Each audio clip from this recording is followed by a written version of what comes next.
오늘 이제 우리가 함께 볼 이제 교리의 내용은 영원한 예정, 부제목으로는 이제 선택과 유기에 대한 내용을 우리가 함께 살펴보려고 합니다. 예정이라는 것, 우리가 조금 전에 찬양을 부르면서도 그 찬양을 선택한 이유가 그 맨 첫 줄에 있는 그 가사 때문이에요. 영원전에 나를 향한 하늘 아버지의 꿈, 이것이 어떤 시적 가사의 표현이다 보니까 이것을 하나님의 꿈 이렇게 표현했지만 사실은 하나님의 예정을 말하는 것이죠. 영원 전부터 하나님께서 가지고 계신 그 하나님의 꿈, 예정입니다. 그래서 예정이라는 것은 하나님께서 영원 전부터 자신의 뜻에 따라서 어떤 사람은 구원하기를 원하시고 또 어떤 사람은 유기하시기로 정하신 것, 그것이 바로 예정이다 라는 것입니다. 그러니까 예정 교리를 우리가 이야기할 때 반드시 어떤 구원에 입각한 하나님의 선택만 얘기해서는 안 되고, 하나님의 선택이 있다는 것은 다른 말로 얘기하면 선택받지 않은 사람도 있다는 것을 전제하는 것입니다. 그러니까 선택과 유기는 항상 함께 있는 것입니다. 그래서 우리가 이것도 마찬가지죠. 그러니까 우리가 하나님을 사랑과 공의의 하나님으로 늘 항상 같이 인식을 해야 되는데, 우리가 자꾸만 하나님의 공의를 배제하고 하나님의 사랑만 얘기하려고 하면 마치 하나님이 모든 사람을 다 구원하셔야만 하는 하나님으로 국한시켜서 생각하게 만듭니다. 그러나 하나님은 사랑의 하나님인가 동시에 공의의 하나님이세요. 우리 모두는 죄의 삭스로 다 사망에 이를 수밖에 없는 다 죽을 죄인입니다. 우리 모두는 다 죽을 존재였다고요. 그런데 다 죽을 존재인 영혼들 가운데에서 하나님이 하나님 안에 있는 뜻으로, 그 사람의 어떤 행실이나 그 사람의 업적이 아니라 하나님 안에 있는 거룩한 뜻으로, 기쁘신 뜻으로 하나님이 그 죽을 죄인들 속에서 특별히 구원할 자를 선택하셨다, 선택받았다라는 것은 말로 형언할 수 없는 은혜가 그래서 나오는 겁니다. 다 죽을 존재였는데 그 중에서 선택받은 사람이 있는 거니까. 그럼 선택받지 못한 사람도 있는 거예요.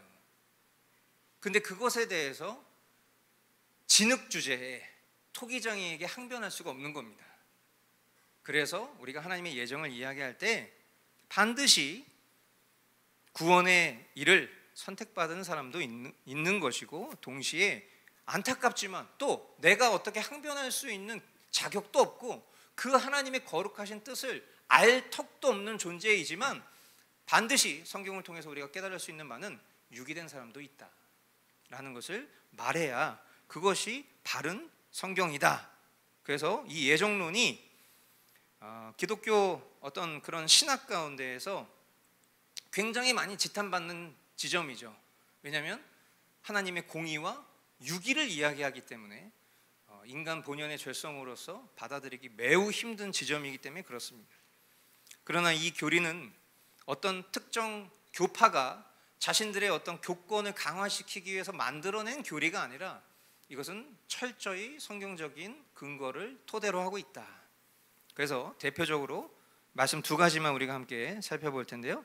에베소서 1장 4절로 5절 말씀 우리 같이 한 목소리로 읽어보도록 하겠습니다. 시작. 하나님은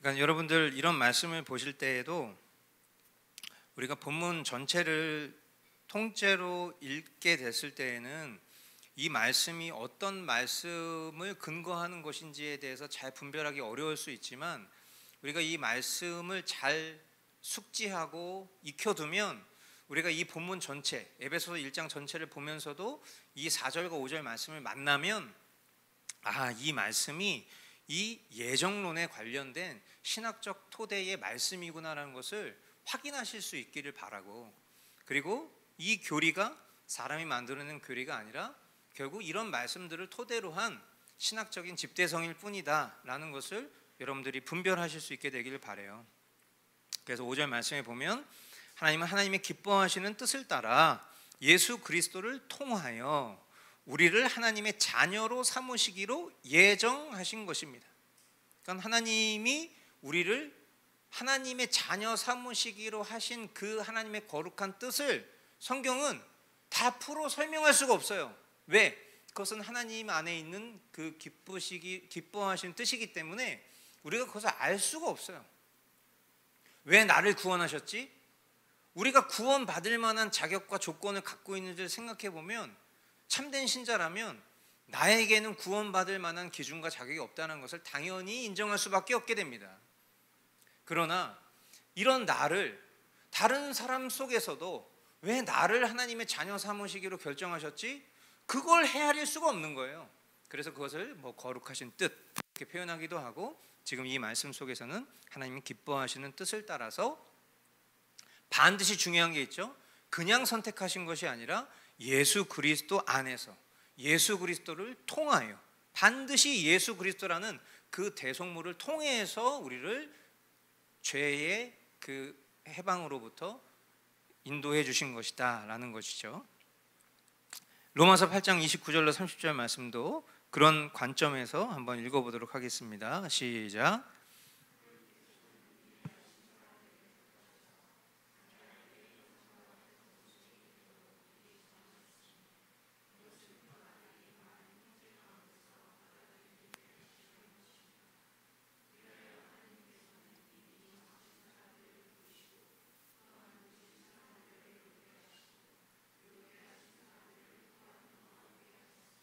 아멘.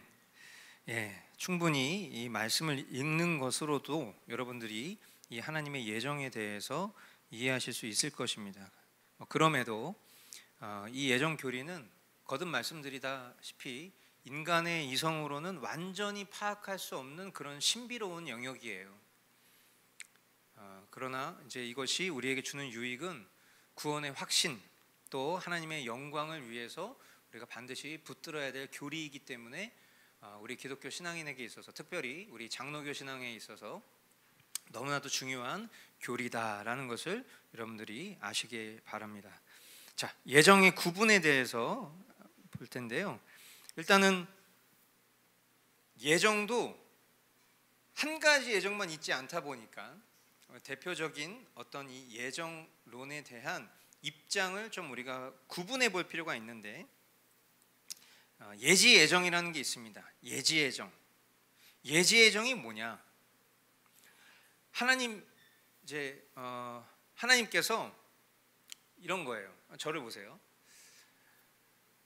이제 하나님은 시간의 조성자시잖아요. 그러니까 하나님 시간 위에 있으십니다. 우리가 살아가는 시간과 같이 병행하시면서 그 삶을 사시는 분이 아니라 하나님은 시간을 창조하신 분이기 때문에 하나님 시간 위에 있어요. 그러니까 인간이 이 하나님의 예정을 어떻게 해서든지 인간 수준에서 이해를 하고 싶은 거예요. 도대체 하나님이 누구를 선택하셨을까에 대한 그 선택 기준이 궁금한 거예요. 아까 말씀드렸다시피 우리가 믿는 예정은 하나님 안에 있는 거룩한 뜻 때문에, 하나님의 기뻐하시는 뜻을 따라, 이렇게밖에 설명될 수 없는 하나님 안에만 있는 이유 때문에 내가 혹은 구원받은 사람이 선택되었다라고 우리가 그렇게 여기게 되는 것인데, 아니야. 분명히 구원받은 사람들만 교집합으로 가지고 있는 어떤 특징이 있을 거야 라는 것을 추적하고 싶은 인간의 본성이 이런 예지 예정이라는 어떤 신학적인 형태를 만들어냈어요. 그러다 보니까 하나님이 하나님의 시간 속에서 넘나들어서 보시니까, 요 녀석이 2002년 6월 달에 유가나가 나를 믿기로 하는구나 라는 것을 하나님의 시간 속에서 보신 거예요. 그래서 이 녀석이 그때 예수를 믿기로 했기 때문에 내가 이 녀석을 선택해야지 라고 말하는 게 바로 예지 예정이에요. 자, 그러면 이것 자체가 주고 있는 명확한 전후 관계가 있죠. 하나님이 하나님의 뜻 가운데서 그 사람을 선택하셨다라는 말씀들은 다 부정돼야 돼요. 왜?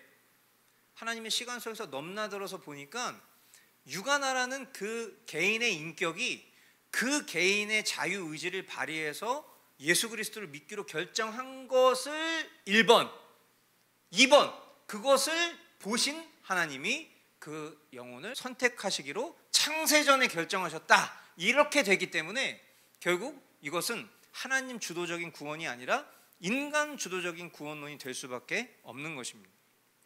한마디로 그 사람의 믿음을 조건으로 삼아서 예정하셨다라는 것들이 되어버리는 거예요.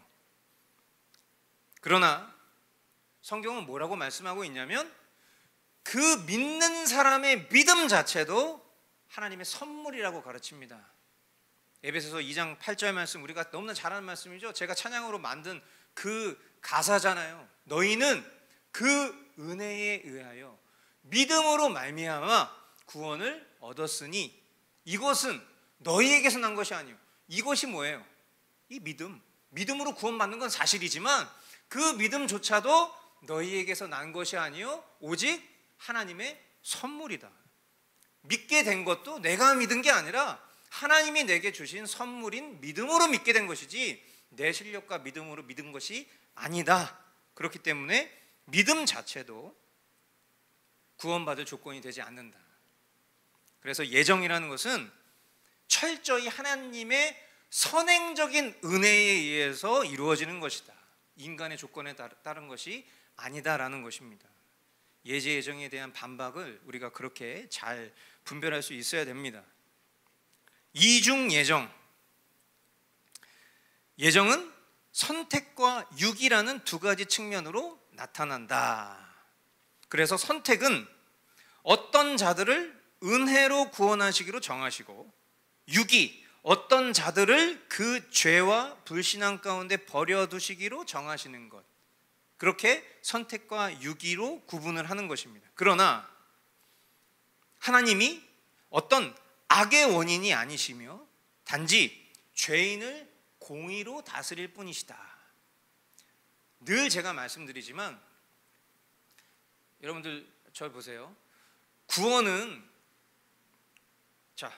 그 오른쪽, 왼쪽, 우리 인간 딱 제로 기준에 있어서 내가 여기서 무언가 하나님이 기뻐하시는 뜻대로 하면 구원을 받고, 제로 베이스에서 무언가 내가 하나님의 기뻐하시는 뜻대로 살지 못하면 지옥 가고, 절대 이렇게 생각하시면 안 됩니다. 저와 여러분들의 베이스는 어디예요? 여기에요. 우리 모두는 다 죽을 죄인. 이거 반드시 기억하셔야 돼요. 맨날 헷갈리는 게 이거예요. 그러니까 자꾸만 항변하는 거예요, 하나님한테. 저와 여러분들은 다 죽을 죄인의 지위에 머물러 있었던 사람이지만 이 가운데서 하나님이 하나님 안에 있는 거룩한 뜻과 그 기뻐하시는 뜻으로 우리를 건지셔서 구원으로 인도하신 것이지, 우리가 중립지역에서 일로 가거나 일로 탈락하는 것이 절대 아니다라는 걸 아셔야 돼요. 너무 중요한 기초입니다. 제가 이걸 한 100번은 얘기했을 거예요. 그래도 항상 우리는 이런 논리에 휘말릴 때가 있어요. 하나님 너무 원망스러워요. 아니 어떤 사람은 왜 구원해 주시고 어떤 사람은 왜 구원하지 않으시죠? 라는 얘기 자체가 여기에 있다고 생각하기 때문이에요. 우리 모두는 다 죽을 죄인이에요. 모두가 다 죽는 가운데서 하나님이 택하신 영혼이 있다라고 생각했을 때, 그것이 나라고 생각했을 때 아무 말도 못하는 거예요. 거기서 뭘 하나님의 공의, 하나님의 섭리 이런 거 따질 수가 없어요. 그렇게 나를 건져주신 것만으로도 너무나 감사한데, 우리가 보통 어떤 식으로 하죠? 나를 구원해 주신 것은 감사한데 왜 우리 엄마는 구원 안 해주시죠? 이런 얘기예요. 차라리 저를 구원하지 마시고 우리 아빠를 구원해 주세요. 이런 말들, 이런 것들이 그 심정적으로는 어떤 상황에서 하는 말들인지는 알겠지만 타당하지 않다. 구원받지 못한 사람이 나를 구원해 주세요라고 말하는 게 맞지, 왜 저 사람은 구원해 주는데 나를 구원해 주지 않죠? 라고 말할 수 없는 거랑 똑같은 겁니다.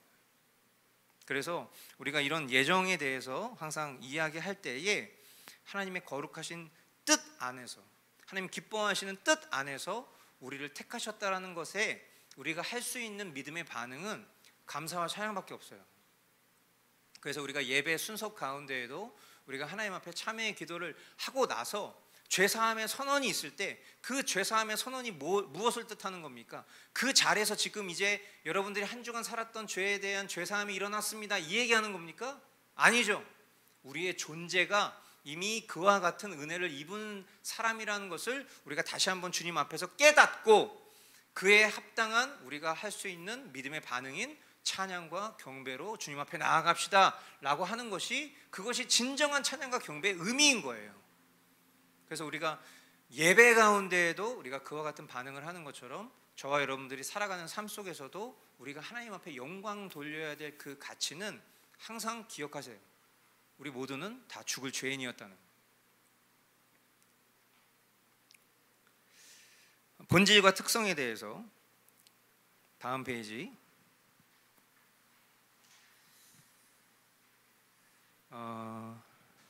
총 6가지로 조금 이 선택의 본질과 특성에 대해서 이야기를 할 텐데요. 먼저 첫 번째는 영원성입니다. 영원성. 아까도 말씀드렸지만 하나님의 선택이라는 것은 저와 여러분들이 살아가는 인간의 시간 속에서 생겨난 것이 아닙니다. 그러니까 우리가 어떤 아르미니우스주의를 이야기할 때 자꾸 이제 제가 아르미니우스주의를 조금 이 개혁파 신앙과 학론파 신학의 베이스에서 아르미니우스주의자를 이렇게 지칭해서 얘기하다 보니까 마치 이제 이 아르미니우스라는 사람, 아르미니우스주의자들을 굉장히 좀 부정적인 이미지로 인식시킨 것은 뭐 사실입니다만, 사실은 뭐 나중에 기회가 되면 제가 또 좀 정확하게 구체적으로 설명할 수 있는 기회가 있을 거겠지만, 아르미니우스라는 사람도 사실은 칼빈주의자였어요. 그러니까 이제 그 아르미니우스가 왜 그런 아르미니우스주의를 결국 표방하게 되었냐면, 하나님의 어떤 선택을, 하나님의 주권적 선택을 신뢰하는 사람들의 참된 태도가 결국 그 삶에서 바람직한 성화의 모습으로 나타나야 할진데, 가만 보니까 뭔가 이렇게 그것도 저도 그런 생각을 많이 하거든요. 제가 예를 들어서 어떤 복음의 메시지를 딱 전했을 때 그 복음의 메시지에 전심으로 반응하는 사람들을 보면 사실은 이미 너무 잘하고 있는 사람들이에요. 그런데 꼭 정말 들어야 될 사람들은 그것에 반응하지 않는 모습들을 볼 때에 아르미니우스가 그런 생각이 드는 거예요. 너네들 그렇게 살다가 죽어. 겁을 확 줘버리는 거죠. 그러니까 이런 어떤 겁을 주는 어떤 그런 메시지, 너 구원받지 못해, 그런 식으로 살다가 너 구원에서 이탈해, 이런 식의 어떤 그런 정서와 감정을 심어주는 것이 그 사람에게 바른 복음 앞에 직면할 수 있는 기회의 통로가 될 수 있을 것이다 라고 해서 그 부분을 강조하다 보니까 마치 이제 아르미니우스 주의는 그냥 뭐 다 그냥 인본주의적인, 그리고 뭐 신인 협력 구원론, 마치 이런 식으로 비춰질 수밖에 없고, 또 이제 우리가 도르트 신조를 통해서 개혁파와 학론파의 어떤 이런 서로 간의 대립의 질문들 속에서 도출된 결론들을 우리가 배우다 보니까 이 학론파의 입장이 고스란히 아르미니우스 주의자인 것처럼 생각할 수 있는 여지가 있었어요. 그러나 꼭 그런 것은 아니다. 그래서 뭐 굳이 표현을 하자면 이 아르미니우스라는 사람은 엄밀히 말하면 이 사람도 칼빈주의자였고 개혁 신앙인이었던 사람이지만, 이 사람이 그런 어떤 믿음의 행실에 바르지 못한 성도들에게 경각심을 일깨워 주려고 하다 보니까 그런 지점들이 좀 더 부각된 것이 오늘날 그런 이즘으로 좀 정립되어 왔다. 여러분들 꼭 그렇게 생각하시고, 그래서 제가 이제 어떤 감리교의 배경을 이야기할 때에 아르미니우스주의자를 많이 얘기했지만, 사실은 감리교는 요한 웨슬레의 신학을 물려받은 후예들이기 때문에 뭐 감리교는 우리와 완전 어떤 구원의 어떤 구원론 체계가 상반되게 다르고 어떤 그런 관점으로 혹시라도 그렇게 오해하고 계시다면 그 부분들은 조금 제가 나중에 좀 더 디테일하게 교정할 수 있는 기회를 삼아 드리고, 제가 이렇게 비교해서 설명하는 과정 속에서 중요한 지점들만 지목해서 이야기를 하다 보니까 혹시라도 여러분들이 그런 부분에서 좀 목사님은 이제 감리교는 거의 이단 수준으로 취급하시는구나 이렇게 생각하시는 경우들이 있는 것 같아서 제가 그런 부분들을 좀 첨언해서 말씀드리는 거고요. 제가 이제 이 얘기를 하면서 지금 얘기를 했는데, 하나님의 선택이 시간 속에서 새롭게 생겨난 것이 아니다라는 명제는 사람들이 생각할 때에 시간 속에서 하나님의 선택이 이루어질 것처럼 생각하기 때문입니다. 왜 그럴까요? 하나님이 선택하셨어도 우리의 시간 속에서 나의 행실과 나의 믿음 여부에 따라서 하나님의 선택이 틀어질 수도 있다라고 사람이 생각하기 때문이에요. 왜냐하면 사람은 하나님의 시간을 경험할 수 없이 우리의 인간의 시간 속에서 종속된 채로 살고 있기 때문에. 그러나 하나님의 선택은 창세 전부터 있었던 겁니다. 즉 인간의 시간 전부터. 그러니까 하나님이 택하실 사람과 유기할 사람을 선택하신 것은 우리의 시간 속에서 우리의 어떤 행실을 보시고 결정한 것이 아니라 하나님의 영원한 시간 속에서 결정하신 것이다.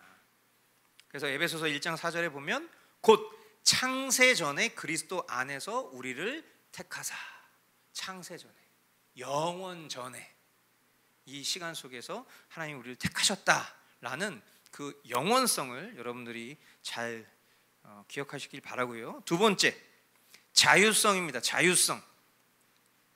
여기서 말하는 자유도 우리가 잘 정립해야 될 것입니다. 그러니까 하나님 마음이라는 거예요. 한마디로 얘기하면. 그러니까 어떤 하나님의 선택이 외부의 원인이나 또는 인간의 조건에 의해서 결정된 것이 아니라 전적으로 하나님의 자유로운 뜻 가운데서, 그것을 우리가 말씀 속에서는 하나님의 기쁘신 뜻 이런 식으로 표현하는 것이죠. 하나님의 주도적인 섭리 가운데에서 이루어진 일이다 라고 해서 이것을 자유성, 이렇게 인식하시면 돼요. 하나님 마음이다, 이렇게. 세 번째, 은혜성. 선택은 전적으로 은혜에 근거한다. 이 말은 무슨 얘기를 반대하는 것입니까? 인간의 어떤 행위나 공로에 의존하지 않는다라는 것을 반대하는 표현이에요.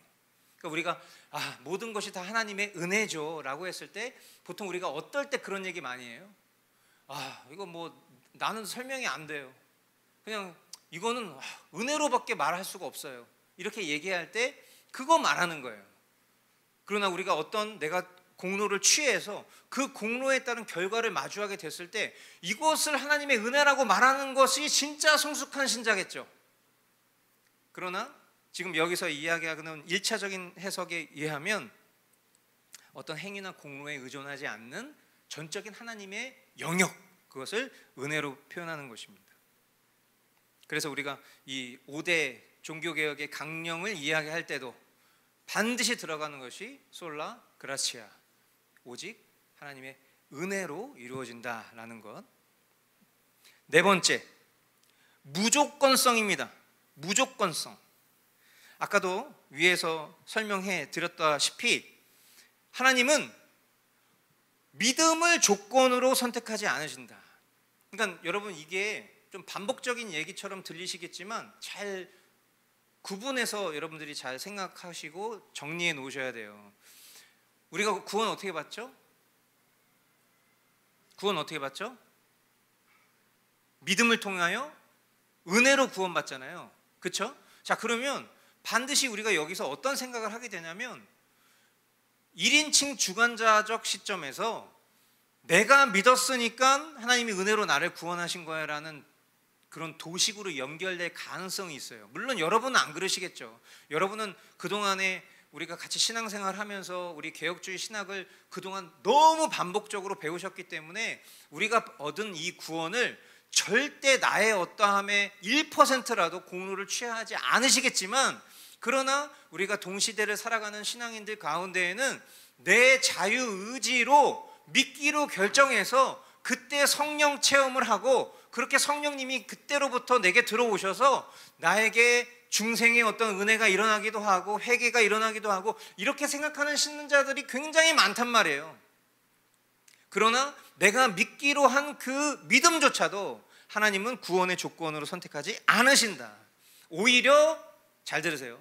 믿음 자체가 선택의 결과이고, 다시 한번, 믿음 자체가, 내가 믿기로 한 것, 내가 믿게 된 것, 이 자체가 하나님이 이미 그 전에 선행적으로 나를 선택하신 결과이고 하나님이 택자들에게 주신 선물이다.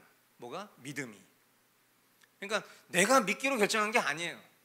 믿을 마음도 이미 하나님께서 주신 것이다 라는 것을 기억할 때에 무조건성, 조건이 없어요. 왜 나를 선택하셨는지 알 턱이 없어요. 선택받은 사람들의 공통 분모를 찾으려고 노력하지 마세요. 그런 사람, 그렇게 신앙생활하는 사람들의 특징이 뭐냐면 성경을 볼 때 인물 중심으로 보게 됩니다. 그래서 뭐 다윗왕은 이런 업적 때문에, 솔로몬은 이런 것 때문에, 사도 바울은 이런 것 때문에, 아브라함은 이런 것 때문에, 이 사람들의 뭔가 인간의 그 사람이 가지고 있는 그런 특수성, 어떤 업적, 그 사람이 하나님께로부터 받은 어떤 칭호, 이런 것들 속에서 뭔가 닮고 싶은 위인처럼 자꾸 그렇게 추적하려고 하는 신앙. 저와 여러분들이 닮아야 될 분은 예수 그리스도 한 분밖에 없어요. 성경에 등장하는 그 어떤 하나님의 사람들도 우리와 성정이 똑같은 죄인이었을 뿐이에요.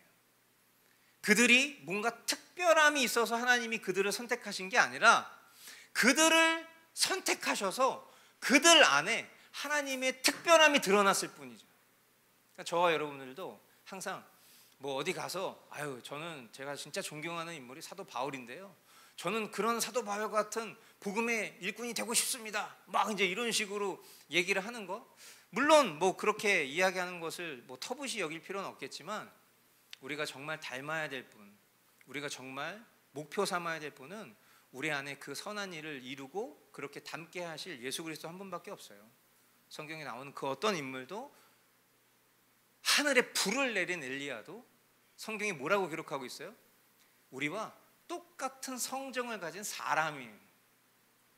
그래서 하나님이 이스라엘을 선택하신 것도 뭐 그들 안에 뭔가 특별함이 있어서 자꾸 그 이스라엘을 추적하려고 하는 그런 신학이 위험한 것처럼 마찬가지입니다. 성경을 볼 때도 자꾸만 인물 중심으로 보려고 하는, 그런 어떤 교훈을 삼으려고 하는, 위인전 읽듯이 읽으려고 하는 그런 것들을 우리 자녀들한테 가르치시면 안 돼요.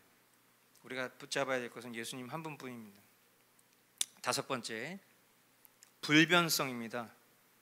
이게 어떻게 보면 예정론에 있어서, 우리 장로교 신학에 있어서 너무나도 복된 가치입니다.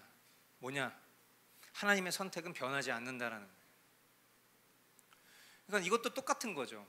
우리의 어떠함으로 내가 하나님을 믿기로 결정하는 것이, 우리는 그것이 마치 존중받는 신앙인 것처럼 생각할 수 있을지 모르지만, 만약 나의 어떠함으로 내가 하나님을 선택하는 그 선택권이 나에게 주어진다면 반대로 그 선택으로부터 탈락할 수 있는 것도 나에게 있는 거예요. 불완전한 내가 구원을 선택할 수도 있고 탈락할 여지도 생기는 겁니다. 그런데 이 예정론, 이 장로교 신학의 핵심인 이 예정론은 뭐예요? 선택도 하나님 마음이고, 그리고 선택한 영혼은 절대로 하나님이 탈락하시지 않는다는 거예요. 그래서 로마서 11장 29절에 보면 하나님의 은사와 부르심에는 후회하심이 없느니라. 제가 늘 말씀드리지만 부르심 이런 거 얘기했을 때 자꾸만 주님, 제가 이제 이 파장동으로 주님 저를 부르셨으니 하나님의 그 부르심에는 후회가 없습니다, 이런 식으로 자꾸 부르심 생각하시면 안 됩니다. 죄송한 얘기인데 이게 다 찬양이 만든 폐해들인데, 성경이 말하는 부르심은 콜링이에요. 소명, 하나님의 백성으로 부르신 그 부르심을 말하는 거예요. 물론 우리가 그것을 중의적인 의미로 하나님 저를 일터로 부르셨으니, 저를, 우리 자녀들을 양육하는 가정의 엄마로 부르셨으니 하나님 이 부르심을 잘 우리가 지켜나갈 수 있도록, 제가 그것을 순종할 수 있도록 주님 제게 힘을 주십시오, 이렇게 사용하는 게 문제라는 게 아니라, 성경이 말하는 부르심의 기본적인 정의는 나를 하나님의 백성으로 부르신 그 부르심이에요. 어둠에서 빛 가운데로 불러내신 부르심, 그 콜링을 말하는 거예요.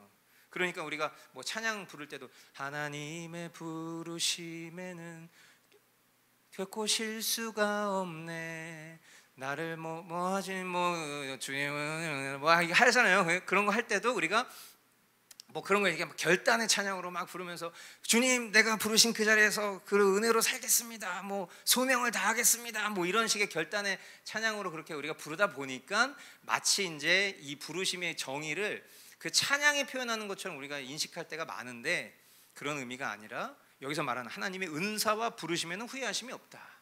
하나님이 우리를 하나님의 자녀로 부르셨다면 취소되지 않는다라는 것 여러분들 꼭 기억하세요. 이게 우리 믿음의 근간이 되는 겁니다. 내가 때로는 죄 가운데 빠지고, 우리가 도르트 신조 통해서도 배웠지만 참된 중생한 신자도 심각한 죄에 빠질 수 있다라고 했어요. 그러면 그 죄에 빠졌을 때에도 당연히 참된 신자는 이 심각한 죄에 빠진 나에 대한 자괴감에 빠질 수밖에 없습니다. 그런데 거짓 신자는 하나님 부르시면은 후회하심이 없어. 내가 뭐 이렇게 죄 가운데 빠져도 내 구원은 보장돼. 이러지 않겠죠, 당연히 참된 신자라면. 그렇죠? 그런데 참된 신자인데 잘못된 교리 위에 서 있다 보면, 인간 중심의 교리 위에 서 있다 보면 내 삶 속에 심각한 죄에 빠지잖아요. 그럼 나 구원에서 이탈됐다 라고 생각하는 거예요. 실제 존재로는 하나님이 이미 택하셨고 이미 부르셨고 절대 후회하심이 없는 존재인데, 내가 지탱하고 있는 신학이 인간 중심의 신학이다 보니까 내가 어떤 심각한 죄에 빠지면 나 이제 지옥 가나 봐, 이 불안감을 갖고 사는 거야, 평생. 그러니까 이런 어떤 이중적인 장단점이 있어요. 그래서 저와 여러분들이 참된 신자라면 항상 이런 기초 위에서 하나님 선택은 변하지 않는다. 그렇기 때문에 이런 견고한 신학 가운데, 신앙 속에서 내가 신앙생활을 할 때 그에 합당한 믿음의 행위를 드러내려고 애써야 된다라고 가야 되는 거예요. 행함이 없는 믿음은 죽은 믿음이기 때문에 내 삶에 드러난 열매가 없고 행함이 없는데 어찌 그냥 이런 신학과 하나님의 부르심에 의존하며 내가 그렇게 살 수 있겠는가라는 통탄함이 있어야 된다는 거예요. 여섯 번째, 그리스도 중심성입니다.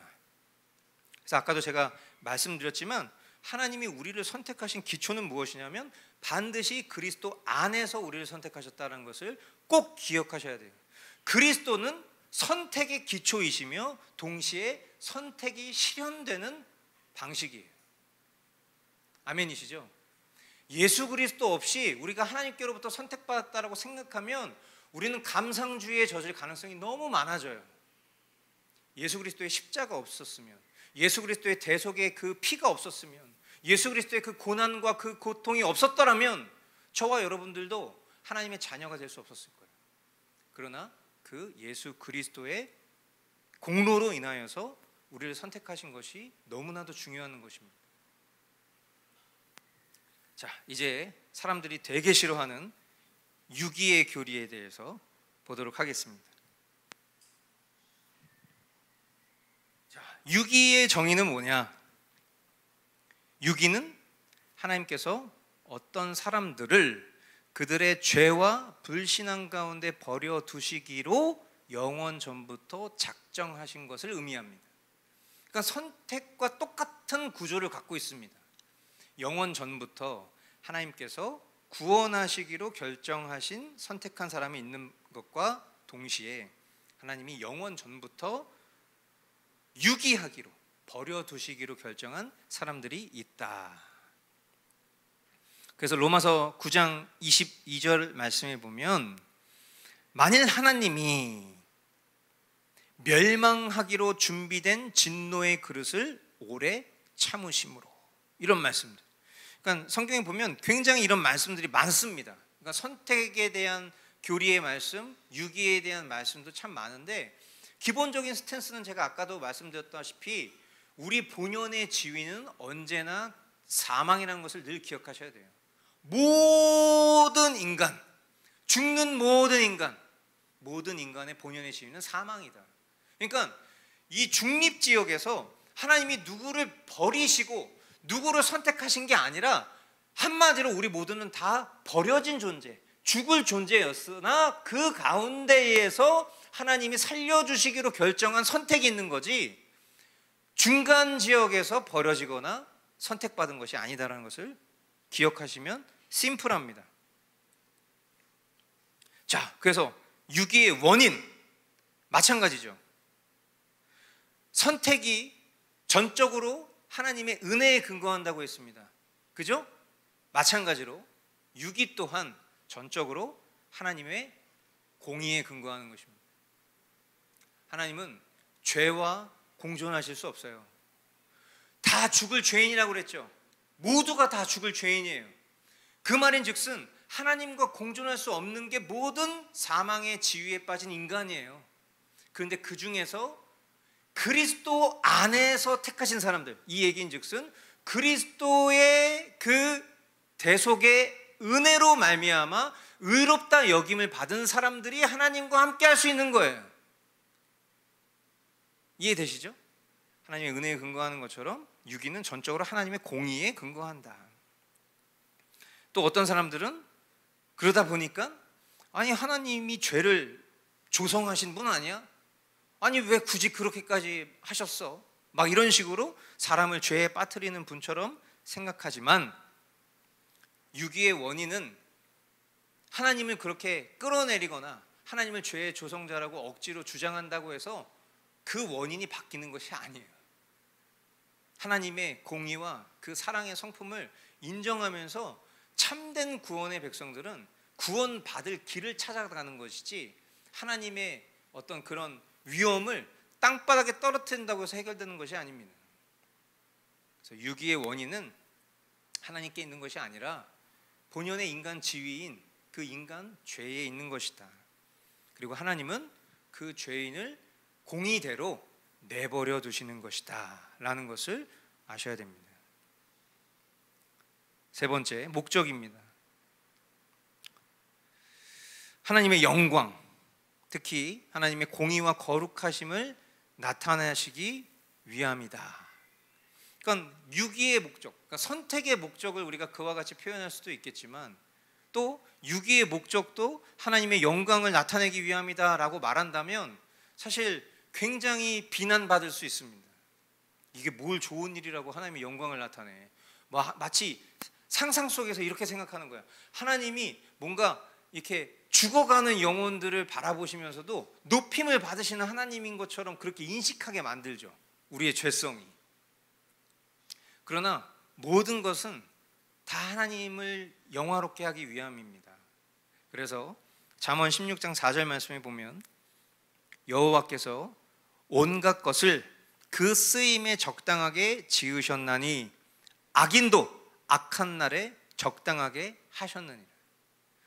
우리가 살아가는 세상에 대한 문제와 어떤 상황들에 대한 인식을 하는 것도 되게 중요한 일이라고 제가 말씀드렸지만 동시에 그것보다 더 중요한 것은 이 모든 상황 가운데에서도 하나님은 선하신 분이시고 하나님은 하나님의 뜻과 계획 가운데에서 섭리하고 계신다는 것을 신뢰하는 것이 1번이에요. 그러나 우리가 그런 삶 속에서 막연히 사과나무 밑에서 입을 벌리고 있다고 해서 그것이 하나님의 섭리를 인정하는 것이 아닌 것처럼 동시에 우리가 해야 될 지혜와 행동도 해야 된다는 것을 겸하여 말씀드리지만 제일 중요한 것은 우리가 하나님이 모든 것을 하나님의 선하신 뜻대로 영광 받으시기에 합당하게 섭리하고 계신다는 것을 인정하는 것이 중요하다. 그러니까 악한 것도 하나님이 선용하실 수 있는 거죠. 그러나 그 선용이 우리가 봤을 때 선처럼 보이지 않을 수도 있는 거예요. 우리가 생각하는 건 그냥 좋은 게 좋은 거잖아요. 거짓 평화 좋아하는 것처럼. 하지만 때로는 어떤 악한 것을 통하여서도 하나님 그것을 선으로 바꾸시기 위해서 연단의 도구로 쓰실 수도 있다는 것을 우리는 성경을 통해서 봤기 때문에 우리가 살아가는 삶 속에서도 일어나는 수만 가지 일들 가운데 어떻게 이렇게 악이 창궐 할 수 있지? 라고 하는 것들을 통해서도 하나님은 하나님의 일을 이루고 계신다. 그러나 환난 날에 부르짖는 자들에게 하나님이 구원을 예비해 놓으신 것처럼 저와 여러분들도 마땅히 그와 같은 하나님의 섭리를 인정함 속에서 우리가 위정자를 위해서 기도해야 되는 것도 당연히 해야 될 일이고 이 나라와 민족을 위해서 기도하는 것도 당연히 해야 될 일이고 우리의 신앙과 우리의 가치를 보수하는 일을 위해서 기도하는 것도 동등하게 해야 되는 일이라는 것을 꼭 분별하실 수 있게 되길 바라요. 네 번째, 유기의 방식입니다. 간단합니다. 유기라는 것 자체가 내버려 두는 거예요. 우리가 왜 그런 거 있잖아요. 어린 자녀들이 마트에 가면 부모들이 이렇게 그 마트 길을 따라서 뭐 식료품도 지나서 뭐 생필품도 지나서 막 이제 가다가 갑자기 엄마랑 아빠가 둘이 눈을 딱 마주치고 돌아가자라고 하는 지점이 어디죠? 장난감 코너예요. 어떤 사탄이 일어날지 모르니까. 근데 애가 갑자기 그걸 눈치 딱 챈 거지. 딱 봤더니 저게 자기가 좋아하는 장난감이 팍 있는 거예요. 본 거지 그거를. 근데 엄마 아빠가 이제 갑자기 황급히 돌아가는 그 뒷모습을 향해서 애가 갑자기 땡깡을 부리면서 아 하면서 그 자리에 주저앉습니다. 근데 저는 감사하게도 우리 하연이 아주를 키우면서 그런 일이 한 번도 없었어요. 그러니까 너무 감사한 일인데, 가끔 이제 이렇게 카트를 끌고 가다 보면은 그 지점 어딘가에서 막 난장을 부리고 있는 애들을 보게 되는 거죠. 그러면 아휴 힘들겠다 이제 이랬던 기억이 많이 나요. 근데 보통 보면은 그 앞에서 엄마랑 아이들이랑 막 시갱이를 하고 있는 경우도 있는데 애 혼자 울고 있는 경우들이 있어요. 어떤 상황이에요? 유기된 거, 버려진 거. 엄마 아빠가 그래 너 그냥 그러고 살아, 간다, 안녕, 엄마 아빠 간다 그러잖아요. 애가 울다가 지쳐서 결국엔 엄마 아빠한테 가. 그쵸? 진짜 고집센 애들은 절대 안 가는 경우도 있어요. 그런 걸 보면서 야 죄인의 속성이란 막 이런 생각을 하는 거죠. 우리가 이 유기의 방식을 이야기할 때 결국 그거예요. 우리의 본연의 지위를 생각했을 때 우리의 본연의 지위는 사망이에요. 죽을 지위란 말이죠. 그런데 거기서 은혜를 베풀어진 사람들이 선택을 받은 것처럼 유기의 방식은 단순합니다. 은혜가 베풀어지지 않은 거예요. 그냥 버려 두신 거예요. 죄와 사망의 길에 버려 두신 거예요. 그리고 결국 버려진 존재는 스스로 구원할 의지가 없기 때문에 자신의 그 본연의 죄성, 그 죄악에 대한 심판으로 영원한 사망에 이를 수밖에 없는 것이다.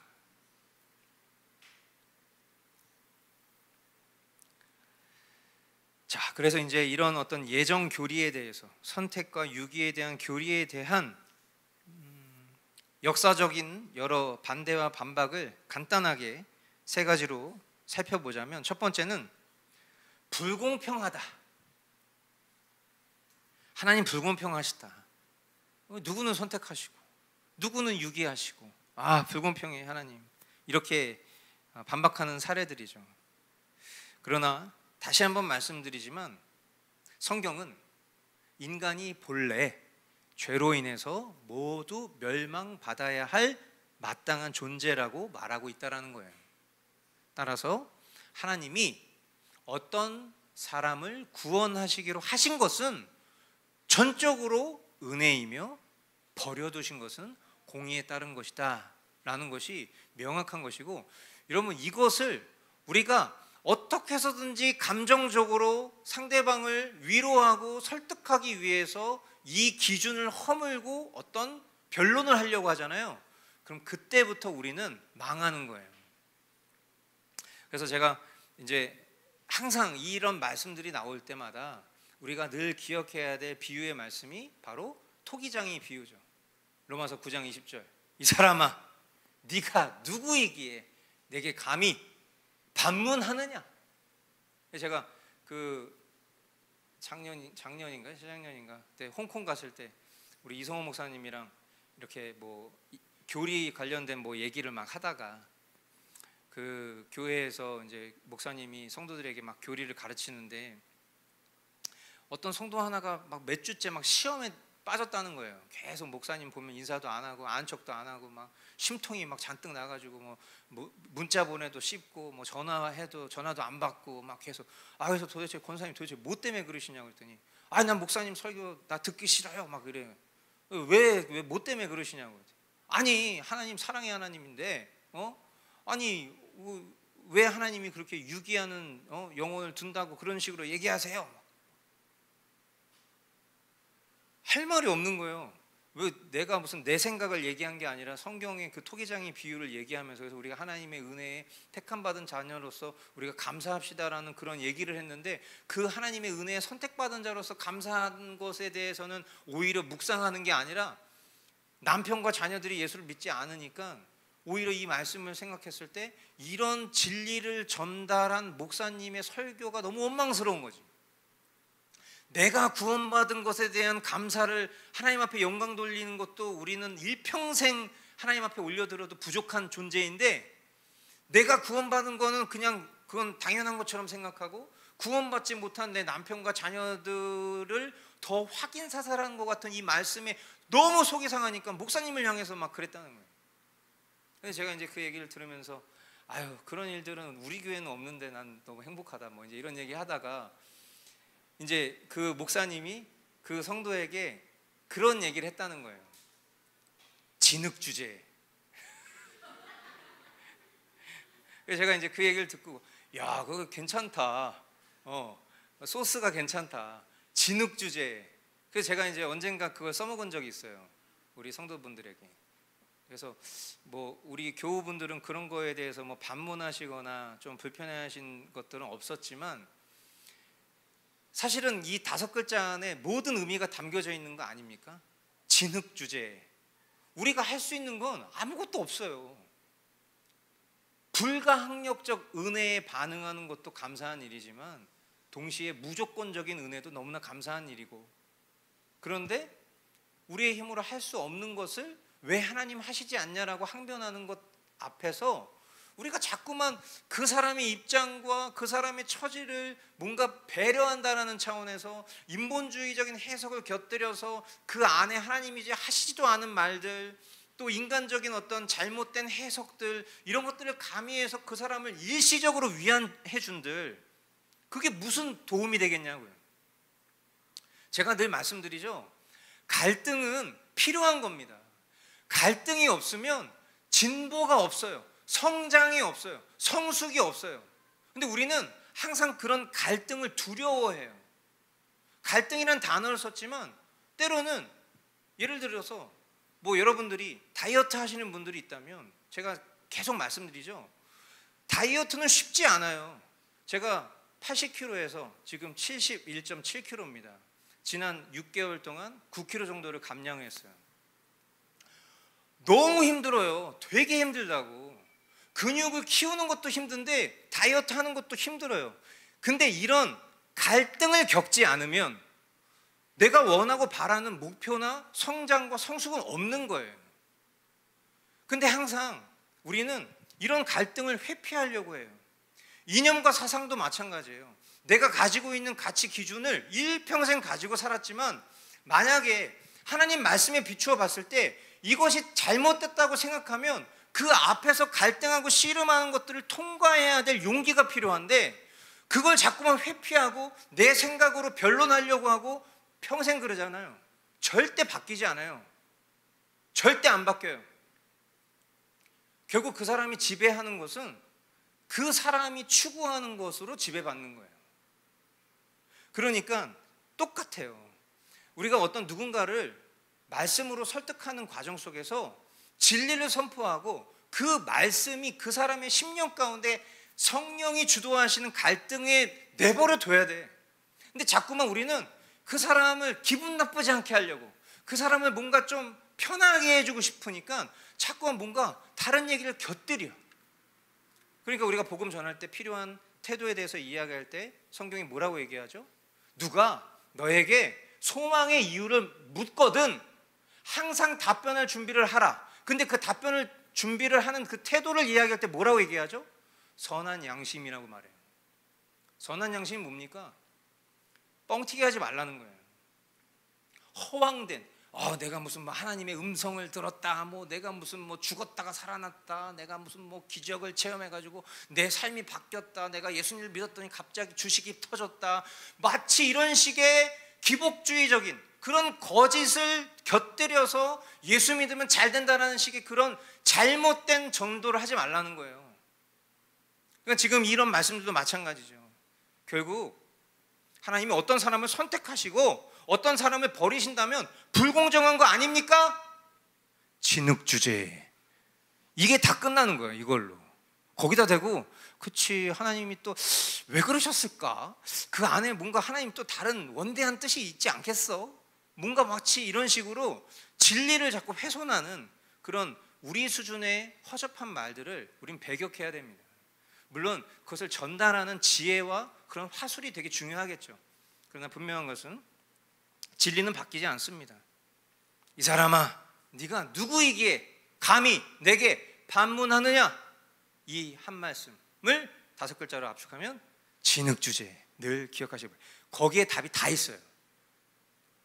두 번째, 어떤 반대가 있냐면 인간의 자유와 책임을 무너뜨린다라는 비난이 있습니다. 그러니까 이 교리를 반대하고 싶은 사람들의 특징은 뭐냐면, 만약에 하나님의 예정이 사실이라면 인간의 자유의지는 무의미한 거 아니야? 그러니까 이것을, 예정론을 항상 우리가 헷갈리지 말아야 될 것을 이야기할 때 운명론처럼 생각하게 된다는 거죠, 인간이. 그러나 성경은 우리가 지난주에도 말씀드렸다시피 하나님의 주권적인 예정과 동시에 인간의 책임적 행위를 강조하고 있다는 것을 늘 기억하셔야 돼요. 그래서 우리가 인간의 자유의지의 발현을 가장 잘 표현하는 말씀을 제가 지난주에 이야기했죠. 그게 뭐였어요? 하나님께서 우리 마음 가운데 하나님의 그 소원을 불어일으켜 주셔서 우리로 하여금 그 소원을 이루게 하신다라고 말씀했잖아요. 그러니까 자유의지는 하나님이 하나님의 섭리 중에 두신 도구입니다. 그래서 우리로 하여금 마땅히 하나님이 기뻐하시는 뜻을 따라 살아갈 수 있도록 하지, 로봇처럼 프로그래밍 된 것처럼 그렇게 기계적으로 반응하게 하시는 것이 아니다라는 거예요. 그래서 참된 신자라면 반드시 열매를 거둘 수밖에 없다. 참된 믿음을 가진 사람들이라면 반드시, 비록 그 시간이 각기 다르다 할지라도 반드시 받는 열매가 맺힐 수밖에 없다라는 것을 계속 말씀드립니다. 세 번째, 죄의 원인을 하나님께 돌리려고 하는 비난. 그래서 이 예정 교리는 하나님이 악의 원인이라는 그런 어떤 비난을 초래하게 된다, 그렇게 주장을 하지만 글쎄 이런 대답을 인정할지 모르겠지만 하나님은 빛이시고 어둠이 조금도 없으십니다. 그 말인즉슨 하나님은 죄를 작정하지 않으신다. 하나님은 죄를 허용하지 않으신다. 하나님은 오히려 죄를 제한하시고 하나님의 선한 목적을 이루시기 위해서 사용하실 뿐이지, 하나님은 어떤 죄를 유도하시거나 죄를 조성하시거나 죄를 통해서 죄를 일으키시는 일들을 하지 않는다라는 것을 우리는 반드시 알아야 돼요. 이 지점도 제가 왜 설명하기 어렵다고 말씀드리냐면, 이런 변론도 상대방이 믿음이 없으면 받아들이기 어렵습니다. 곰곰이 생각해 보세요. 여러분은 이걸 받아들이실 수 있을지 모르겠어요. 그냥 무조건적으로 받아들이실 수도 있어요. 하나님은 죄를 조성하시는 분이 아니야. 그렇지, 믿음이 있으니까. 근데 믿음이 없으면 아니 왜? 아니 그러면 좋은 거는 다 하나님 거고 나쁜 건 다 인간 탓이야? 이런 답이 나와요, 상대방에게. 믿음이 없는 경우에 이런 답이 나올 수밖에 없어요. 왜? 하나님을 하나님으로 인정하고 경외하는 태도가 존재하지 않기 때문에 하나님에게 어떻게 해서든지 하나님의 위엄을 깎아내려야지만 자신의 지위와 존재가 높아진다고 생각하는 인간 본연의 죄성이 여전히 있기 때문이에요. 믿음이 없기 때문에 이 눈이, 인식이, 가치 판단이 존재하지 않아요. 그러니까 하나님을 하나님으로 인정하지 않기 때문에 하나님이 선이시다라는 것에 대해서 아니 그걸 어떻게 단정해? 우리가 살아가는 삶 속에서 우리가 이해하고 알 수 없는 불행한 일들이 있잖아. 근데 그거 어떻게 설명할 거야? 그것도 하나님의 선하다는 증거로 얘기할 수 있어? 이렇게 얘기할 수밖에 없어요. 뭐가 없으면? 믿음이 없으면. 그래서 사실 어떤 이런 변론의 도구로 만약에 변론이 이루어져서 이게 역사 속에서 모든 논쟁이 다 종식됐다면 사실은 이런 걸 우리가 배우지 않아도 돼. 근데 여러분, 이런 어떤 신학적인 논쟁은 계속 역사 가운데 똑같은 패턴과 모습으로 존재하고 있어요. 근데 그것이 그렇다고 해서 무가치하진 않아요. 그런 통로를 통해서, 설득을 통해서 하나님이 그것을 선용하셔서 한 영혼을 중생케 되는 도구로 쓰실 때도 있기 때문이에요. 그러나 논리와 이성으로 상대방의 믿음을 심어주려고 하는 태도는 오히려 우리가 갖지 말아야 돼요. 그저 우리는 진리를 선포할 뿐이에요. 그래, 네가 생각했을 때 그렇게 생각할 수 있어. 맞아, 나도 이 세상에 존재하는 여러 가지 이해할 수 없는 그런 불운처럼 여기는, 불행처럼 여기는, 우리 사회에 곳곳에 드러나고 있는 이런 악의 문제들에 대해서 왜 하나님이 그것을 내버려 두시는지 나는 그것에 대해서 말할 수 있는 자격이 없어. 그것에 대해서 설명할 수 있는 지혜와 지식이 부족해. 그런데 내가 믿는 것은 하나야. 하나님은 선하시고 하나님은 악을 조성하지 않으시고 우리가 때론 이해할 수 없을 것이라도 하나님은 그것을 반드시 선으로 바꾸실 수 있다는 것을 나는 믿어. 이게 맹목적인 대화처럼 들릴 수도 있어요. 그러나 우리가 할 수 있는 최선은 그거밖에 없어요. 그것을 뛰어넘는 무언가 그 속에서 또 이 사람을 내가 내 수준에서 설득하려고 하는 시도를 하면 할수록 하나님이 우리에게 말씀하신 진리로부터 벗어나기 때문에 그것은 반드시 오히려 또 다른 실패와 또 다른 변론을 낳을 수밖에 없어요. 그래서 이 믿음의 영역이라는 것, 하나님이 우리에게 선물로 주신 이 믿음의 영역이라는 것은 사실은 이런 교리에 관련해서도 되게 중요하다. 끝으로 이 예정 교리의 실제적인 유익에 대해서 4가지로 말씀드리겠습니다. 첫 번째, 하나님께 대한 찬양과 경외입니다. 그래서 우리가 이 하나님의 주도적인 은혜에 대해서 묵상하게 되면, 야, 어떻게 나와 같은 죄인을 하나님이 택하여 주셨지? 라는 그런 감사로 인하여서 우리가 하나님 앞에 영광을 돌리게 된다. 두 번째, 신자의 위로와 확신입니다. 그래서 예정교리는 구원이라는 아주 우리의 신앙에 있어서, 우리의 인생에 있어서, 우리의 영원한 생명에 있어서 가장 중요한 이 구원이 인간의 불완전한 의지에 달린 것이 아니라 하나님의 변치 않는 계획에 달려 있다는 것을 보장하고 있기 때문에 신자는, 참된 신자라면 흔들리지 않는다. 그리고 흔들림 없는 과정 속에서 안주하지도 않는다. 도리어 내게 허락하신 은혜에 어떻게 하면 내 삶을 통해서 하나님께 영광을 돌릴 수 있을지를 늘 추구하게 되어 있다. 참된 신자라. 그래서 그 참된 신자에게 하나님이 마련하신 은혜의 방편 3가지, 말씀, 기도, 성례를 게을리하지 않는다. 게을리할 수가 없어요. 가끔은 그럴 수 있겠죠. 그러나 그것이 우리의 참된 믿음을 확인해 볼 수 있는 지표가 되는 것은 분명합니다. 세 번째, 겸손과 감사. 구원이 전적으로 하나님 은혜에 달려있다는 것을 알기 때문에 진짜 신자는 하나님 앞에 겸손하게 되죠. 주님, 제가 할 수 있는 게 아무것도 없습니다. 이런 기도를 되게 싫어하시는 분들이 있어요. 아니, 그리스도인이라면 당당하게 가슴 열고 어깨 펴고, 아니 뭐 주님 앞에 내가 뭐 못 구할 게 뭐 있어? 하나님 자녀가 되는데 뭐 그게 뭐가 불만이야?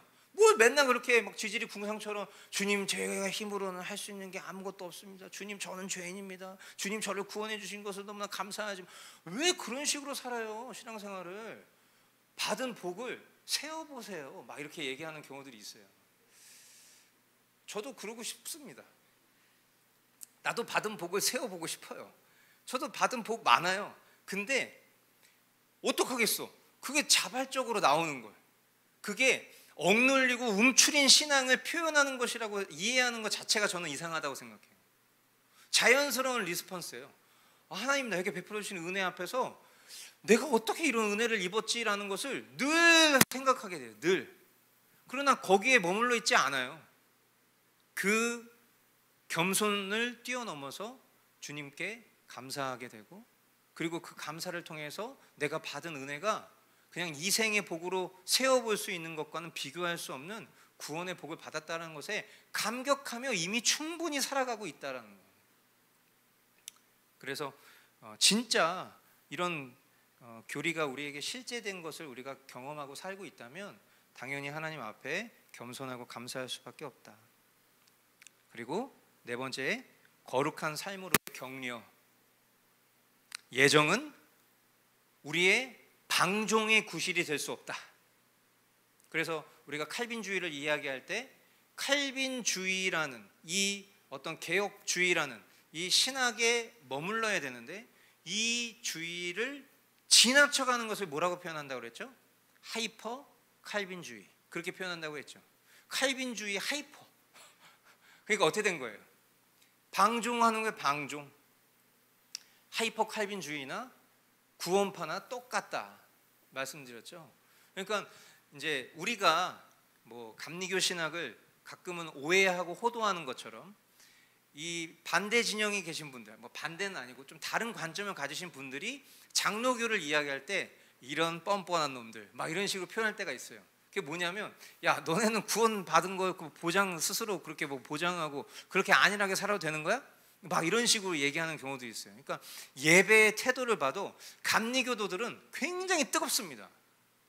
그래서 막 왜냐하면 열심을 내야 돼요. 그러니까 신앙생활도 굉장히 열심을 내요.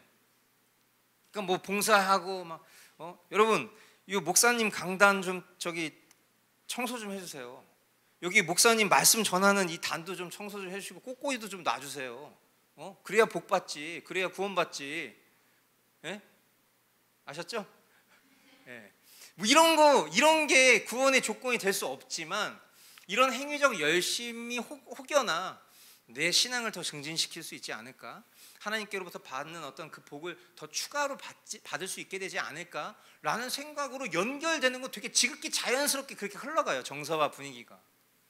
예배 드릴 때도 찬양할 때도 열심을 내서 찬양하고 막 박수 칠 때도 우리 교우들은 이제 웬만해서는 박수 잘 안 치시고 그냥 박수 좀 쳐도 막 이거 내가 지금 여기서 박수를 치는 게 맞는 건지 뭐 이러기도 하고 기도할 때도 뭐 내가 소리 내서 기도하면 이거 갑자기 나만 이단자 되는 거 아니야? 뭐 이럴 수도 있고 그죠? 어떤 우리가 가진 어떤 정서와 분위기가 그럴 수밖에 없으니까. 감리교에서는 그러면 안 돼요, 절대. 기도할 때는 일단 딱 무릎 꿇어야 되고 찬양할 때 열심히 내서 찬양하고 그리고 봉사 열심히 이왕이면 2개, 3개 해야 되고. 왜 그런 거예요? 그게 다 이런 거랑 다 연결이 되는 거예요, 연결이. 근데 우리는 오히려 그분들 편에서 보면 쟤네들은 외식주의자들 같아. 뭐 예배가 저렇게 잔잔하고 뭔가 뭐 열심도 없는 것 같고 뭐 하나님 앞에 감격도 없는 것 같고 눈물도 없고 아주 그냥 바늘로 찔러도 피 한 방울 안 나올 것 같은 뭔가 그런 이미지를 갖고 있으면서 살아가는 삶을 곰곰이 들여다보면 나 구원 받았으니까 교만한 사람인 것처럼 그렇게 보이는 거예요. 그러나 제가 늘 말씀드리지만 우리가 믿는 이 탄탄한 어떤 예정, 하나님의 그 주도적인 구원이 우리에게 정말 실제라면 그것에 대한 우리의 반응이 정말 자발적인 그런 뜨거움으로 나오는 것이 진짜 건강한 신앙이라고 생각합니다. 그래서 저는 물론 개혁교회가 가지고 있는 어떤 이미지와 인식, 이 장로교만이 가지고 있는 어떤 보편적인 인식 이런 것들을 좀 타파하는 것이 오히려 개혁교회의 모습이지 않을까라는 생각을 자꾸 해봐요. 그러니까 계속 개혁교회도 개혁되어져야 되는 것처럼 우리 개혁 신앙인도 개혁되어져야 된다라고 했을 때 그 개혁의 관점이 뭘까라는 거 생각해 보면 저는 오히려 자발적인 순종과 열정이어야 되지 않을까라는 생각을 자꾸 하게 돼요. 그래서 어떤 제한된 형틀에 갇혀서 그렇게 그것을 준행하는 것만이 우리의 신앙의 태도가 아니라 기준과 법은 분명하지만 그 속에 우리가 하나님 앞에 나아가는 진실된 반응들은 조금 더 열정적이어야지 않을까? 그런 생각을 제 스스로도 많이 해보게 됩니다. 결론입니다. 자, 예정은 하나님의 영원하고 자유로운 뜻에 기초한 교리입니다. 선택은 하나님 은혜의 표현인 것이고 유기는 하나님 공의의 표현이다. 그래서 이 교리는 우리의 인간의 이성으로는 우리가 다 헤아릴 수 없는 그런 신비로운 것이지만, 그러나 성경이 풍성하게 증거하고 있는 진리이기 때문에 우리가 이 하나님의 주도적인 섭리를 인정하고 믿는 것이 우리의 신앙에 너무나도 중요한 가치이다. 그래서 참된 신자라면 이 교리를 무엇으로 받아들이고? 믿음으로 받아들이고 위로와 확신 또 겸손과 거룩함 속에서 살아야 한다라는 것을 말씀드립니다. 네, 질문 있으면 질문 받겠습니다.